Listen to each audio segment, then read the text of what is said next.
Hello, I am Marisha and welcome to my creative diary. I hope you're having a great day.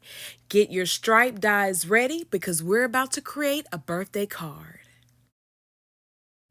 To begin, I'm going to create a rainbow confetti background. So I brought in Simple Stories confetti stencil along with distressed oxides, candied apple, salty ocean, and mustard seed.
Next, it is time to create the candles for the card. So I brought in Waffle Flowers vertical stripes die along with honeybee stamps over the rainbow double-sided premium cardstock.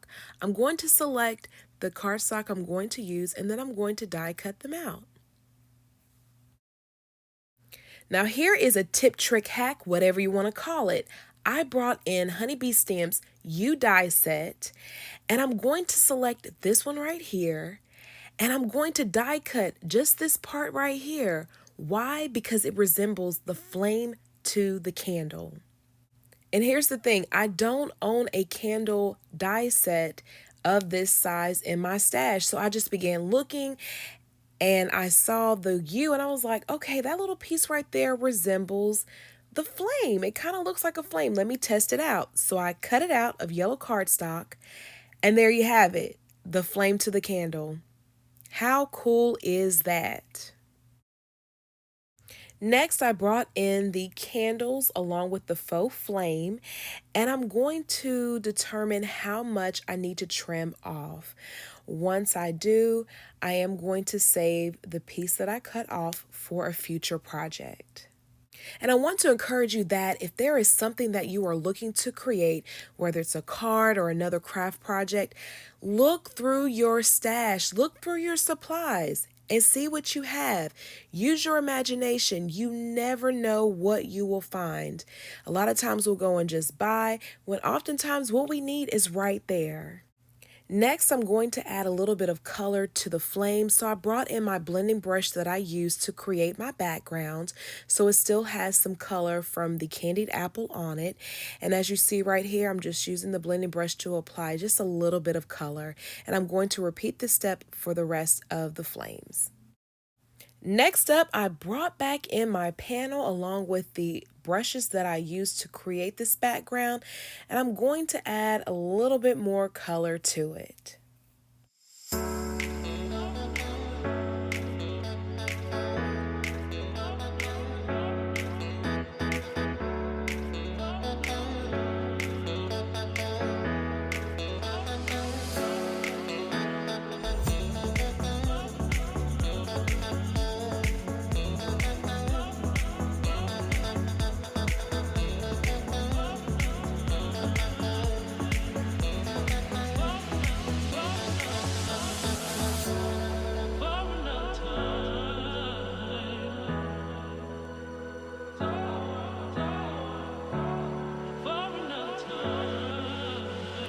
Now it's time for me to assemble my card. So I brought in an A2 standard size card base, which the cardstock is from Michaels. It is by Recollections, and I am using my adhesive glue to adhere my panels to the card base. Now for this panel right here, I wanted to add some dimension, so I am going to add an extra layer of cardstock. Then from there, I'm going to position and then adhere it to the card. After I position the candles to the card front, I am going to use adhesive glue to adhere them. And then for the flames, I'm going to use foam tape. If you choose to recreate this card, I want to encourage you to experiment with what you have in your stash. Maybe instead of using the rainbow colored cardstock, maybe use a metallic. Maybe instead of using a stencil background, maybe use an embossing folder. The possibilities are endless. Now I'm going to add the sentiment, so using Honeybee Stamps Sentiment Stamp Set, I am going to select Happy, and then from their die set, I'm going to select Birthday.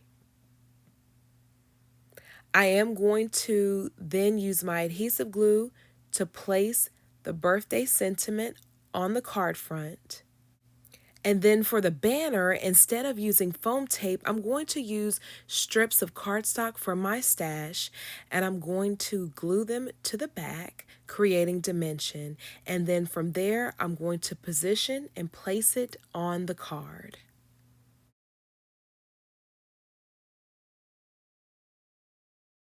After I add the tittle, I'm going to bring in Distress Spray Stains Tarnished Brass. And using my paintbrush, I am going to add a little bit of splatter to this card. I'm telling you, when all else fails, add splatter. I'm serious. You will be surprised what splatter does. It's like a before and after. It's the little things in life. And there you have it. This card is done. A super easy, quick card to create for that special loved one. And here are a couple of other cards I created using metallic cardstock. Here is one I used with iridescent, and another I created using metallic gold cardstock. Thank you so much for joining me on today. I appreciate you for stopping by. Don't forget to subscribe, click the thumbs up button and the notification bell, and leave a comment below. The products that I use are listed and linked below. Don't forget to check out my blog at thediaryofbellerose.com. I'm sending you love and a whole lot of hugs. Until next time, please take care.